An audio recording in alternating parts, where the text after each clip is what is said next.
Good morning. I see some people are getting seasick, so we're not going to talk about boats or sailing today. Yay!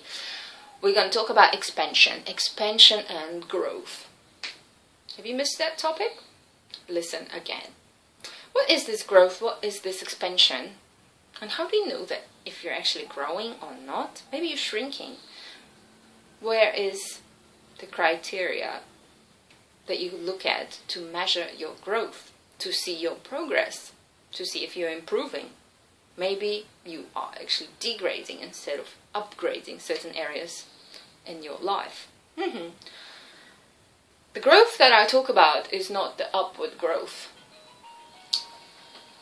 but growth outwards, from the core outwards. Like a tree that starts from a seed, grows into a little sprout, into a small tree, into a big tree, into a huge tree. What happens later? It dies. We have no limits except one, in the dimension of time. We are limited. Let's be optimistic and say to 120 years.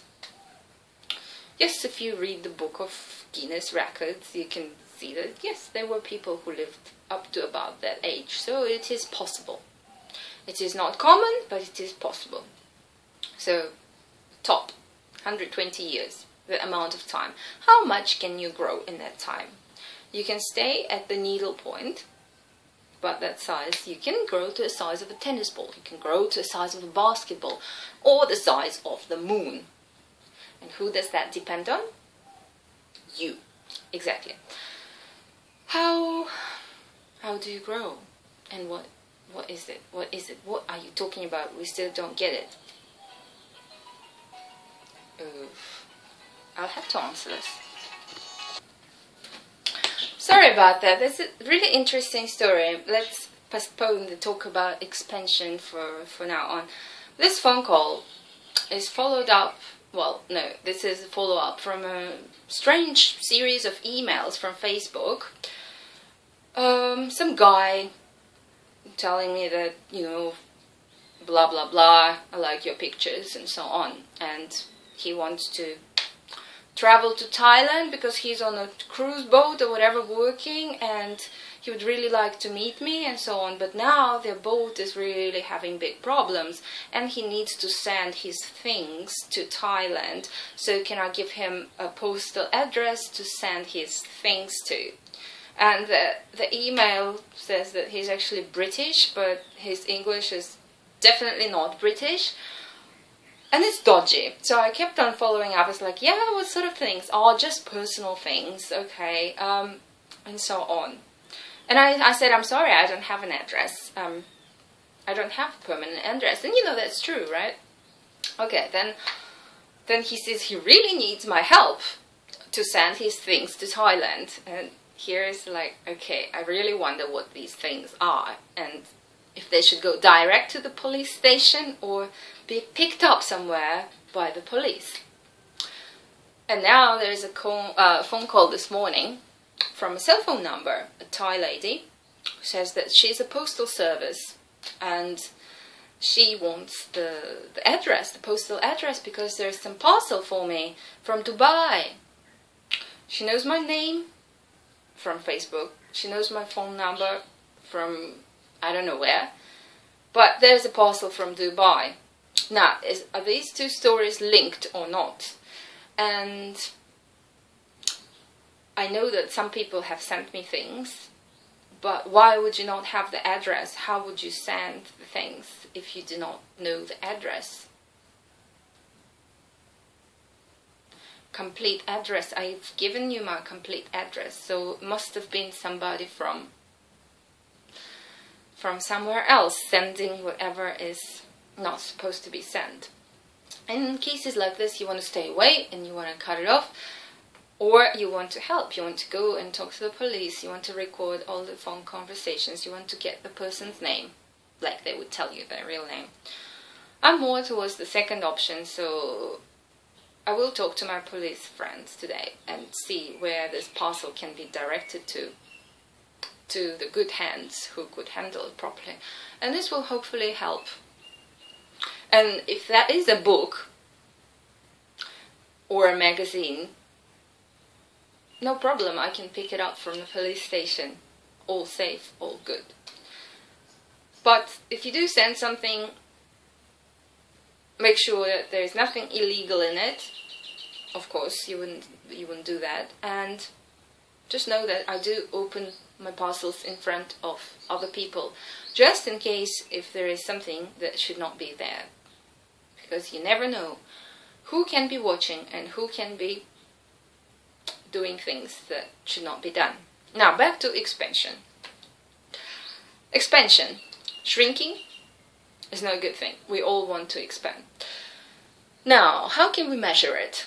Imagine yourself in your room, in your house. Maybe you don't have to imagine, maybe you are in your room. This is your comfort zone. You feel yourself. You feel at home. You feel comfortable. You can do whatever you like. You can even fart and not care. You can wear whatever is comfortable. You don't have to worry about other people judging you or thinking, no, what is he doing? What is he wearing? What is he saying? This is your comfort zone. Now, imagine your friends, your best friend, your closest friend, maybe your parents, people who are close to you. How comfortable it is to be talking to them, to be in the same space with them. If your friend walked in, maybe your mother, and they could sit together on your bed and just talk. Talk about whatever is on your mind or on their mind. Most people have these close friends and are close to some people. Maybe your partner, maybe your wife, your children, your parents, your friends. But some people are still at a very small comfort zone. And the expansion is exactly that comfort zone. This is what I'm talking about, expanding your comfort zone.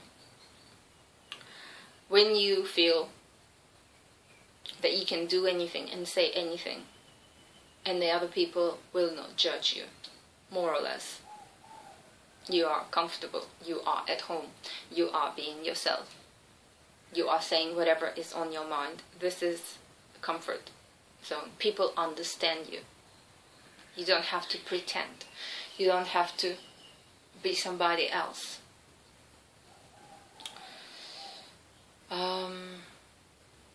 For the people who do not have the close relationships, close connections with others, nobody understands. Even my family don't understand me. My friends, they're more like acquaintances. We're not really close friends. I can't open up to anybody. This is called still being at that needle point, very small, limited comfort zone space, not have expanded yet, and anybody can expand limitlessly. The only thing that limits you is the time. Nothing else stands in your way. Most of the people would feel comfortable walking around their town, walking around the office, walking around their country. Some people, and the amount gets less and less, will feel comfortable when they travel to other countries. Yes, perhaps if the other country speaks the same language, maybe that would help. If they don't speak the same language, you can sort of get by the French that you used at school. Maybe you have a friend to guide you. But the comfort shrinks. The comfort zone has limits with everybody, because we are not endless yet. We have not expanded yet to that size. Expansion is feeling more comfortable. Expansion is when you do not have to worry when you are going to an art exhibition opening. You don't have to think that there will be so many new people and I really don't know what to talk about because I don't know anybody and I'm not really interested in art and I don't know anything about art. And I'll feel so uncomfortable there. Can I not go? Maybe. But I've been invited. That kind of feeling. You know that that is not your comfort zone. When I was instructing you, teaching you to expand your comfort zone and feel that you are protruding into other areas, that you are expanding, that you are becoming part of the bed, part of the walls, part of the trees, part of the cars, part of the people. This is to give you another level of comfort with everything that is around you, when you can relate to it, when you feel that you are part of it. When you walk into a room of 200 people you don't know, some of them are Chinese, some of them are Russian, some of them are American, and some of them are British and French and German. And you don't have the common language with everybody. And you don't know what work they do and what kind of people they are. You are meant to be in your comfort zone, because people are people. And once you have grown enough to be close to those people, to be connected with those people, to be all over the space where the people are, you feel just like you are in your room, sitting there on the bed talking to your best friend. You don't need to think about, well, I might not know enough on the subject that my best friend is going to talk about. I feel nervous and all tense because he will judge me on not knowing enough about art. Your friend will not judge you. Your friend loves you for who you are, and you love your friend for who he is or she is. They will not say like, how come you don't know anything? They will not think that you are uneducated. They just love you. They are your best friend, and you are in each other's comfort zone. And other people can be as well. It depends on how large you are, how large your comfort zone is. Sometimes shrinking happens. When we feel so confident and we go to that art exhibition and meet the 200 people that we don't know, and then somebody says, what? You haven't heard of this artist? Everybody hasn't heard of this artist. Huh? And then the comfort zone shrinks. Yeah, maybe this is not you, but believe me, some of the things that we hear and we see sometimes make us withdraw our energy from the wider space to a smaller space. Some of us rapidly withdraw from certain things, from pain, from hurt and fear, into the needle point. And this is when everything feels so heavy.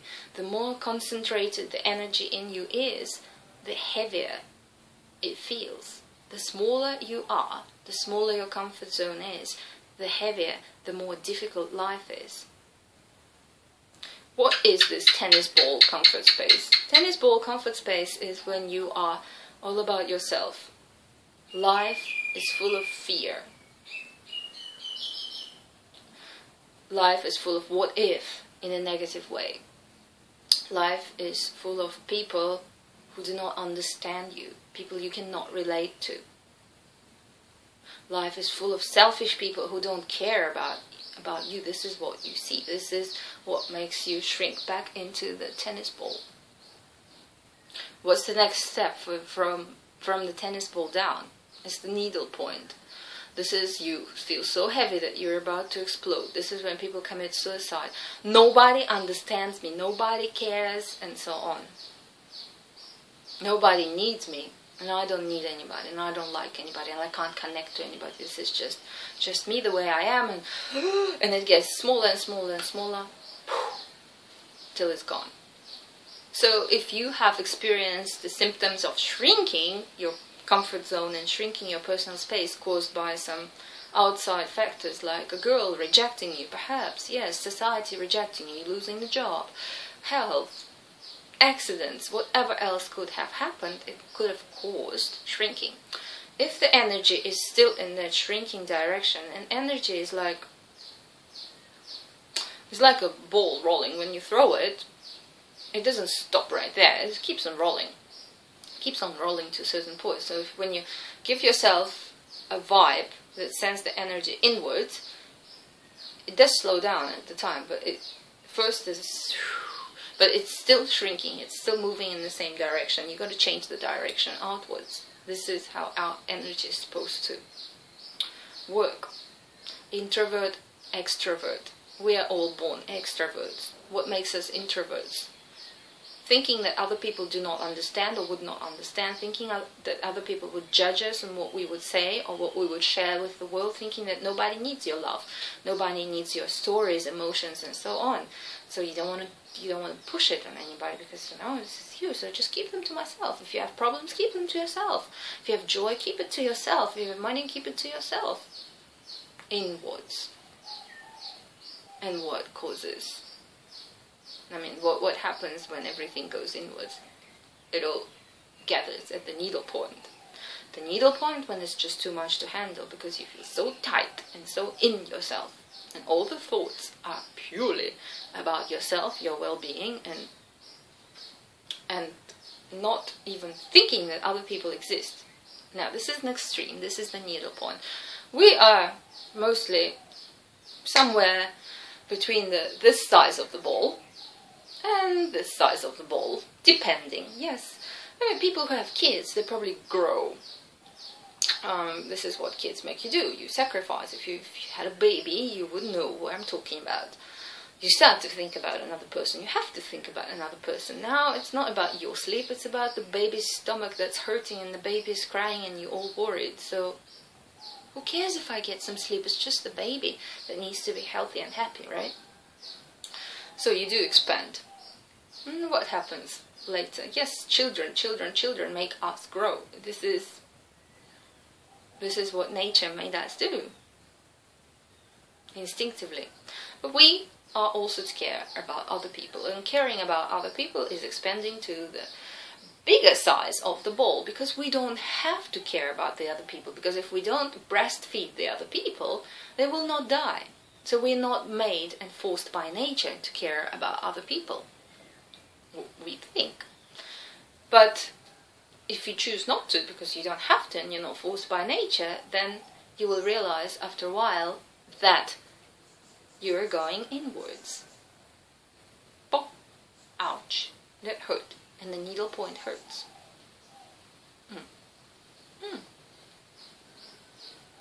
To summarize the expansion theory, grow. Send your energy out rather than in. Don't concentrate on yourself. The more you concentrate on yourself, the smaller the ball gets. The harder is the energy, the more concentrated it is on yourself.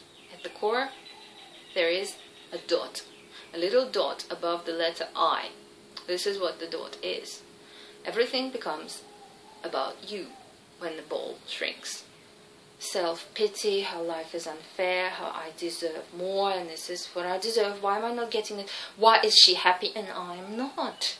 Damn, it must be his fault because he's not a good husband to me, or her fault because she's not a good sister, and everybody else is making my life hell. Why am I here?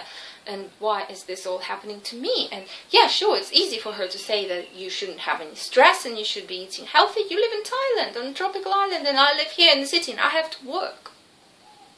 We all are owners of our own life. We choose what we do in life. Nobody is to blame for our misfortunes except ourselves. Sure, if you go out on the street and say, everybody take my money, people will take advantage of it. So you don't go out on the street and shout that people please take my money. Or take my house, take my car, take my chastity, whatever. Nobody can take advantage of you unless you give it to people. But once you give, there's no reason to come back to the inward thinking and think, hey, I just gave, and I gave a lot. Why isn't everybody loving me? Why aren't people coming to me and saying, oh, thank you. I expect that. This is what I did it for. Now nobody cares. They just took advantage of me. They used me and so on. Inward thinking. Outward thinking. I gave I'm happy that I gave, and I can give more because I have an unlimited source of love. Whenever I am growing outwards, I know that everything is mine, and yet nothing is mine, because we come empty-handed and we leave empty-handed. You can't own anything forever. Everything is very temporary. Just like coming on a holiday to Thailand for 2 weeks, 3 weeks, you don't want to buy a desk. Yeah, sure, you might need a desk one day to use your computer, but you don't want to buy it because you're going in 3 weeks. Who needs a desk? You can do without it. This mentality should be with you back home too. Who needs an extra new desk? It's not a basic. You already have a desk. It's good enough. Sure, yes, there is a better, bigger one, but you're going to leave. Is this really your oxygen mask? If you don't have it, you're going to suffocate? No. Your oxygen mask is already on. Now, help other people. Not necessarily physically, but in the blah blah way is also fine. In the feeling way is also fine. If you can relate to them, of course, if they are in your comfort zone. Let people into your comfort zone, and people will feel that they are in the comfort zone. They will feel more comfortable too. You know how nice it is to hear all the time, I really feel comfortable talking to you. I really feel that you understand me. How often do you hear that? How often do you say that? This defines your expansion. Thank you for caring about me. I can really feel it. And when you hear it coming from another person, you realize that you have just bought them a new Porsche. Maybe. I don't mean physically, but you've brought joy into their life. To some people, giving a little bit of love can mean more than a new Porsche. Okay, I am obsessed with cars. The Porsche example wasn't really working, but joy it brings to people when somebody understands them, when somebody makes them open up, when somebody listens and is genuinely interested in them, is worth much more than a Porsche, or even 10 Porsches. Yeah, maybe not 10 Porsches, but anyway, it has some value that you might not even understand at certain points. When you hear these little strokes on the head, good boy, by good boy, I mean other people telling you, yes, thank you, I really had a great time with you, I love talking to you, can we meet again tomorrow? Because I feel that somebody understands me, I can really relate to what you're saying, I feel that we are connected, that I think that we can have a good conversation and understand what is on each other's mind and soul and whatever. I feel like I can say anything to you, I don't have to keep secrets, I don't have to pretend, I can be myself. When you hear that, that's a stroke on the head. That means that you have been a good boy. You have been expanding and growing and developing. And that is just like seeing progress in your yoga or in your running or in your knowledge. It's like getting an A+ on an exam back at school. Kind of like, yay feeling.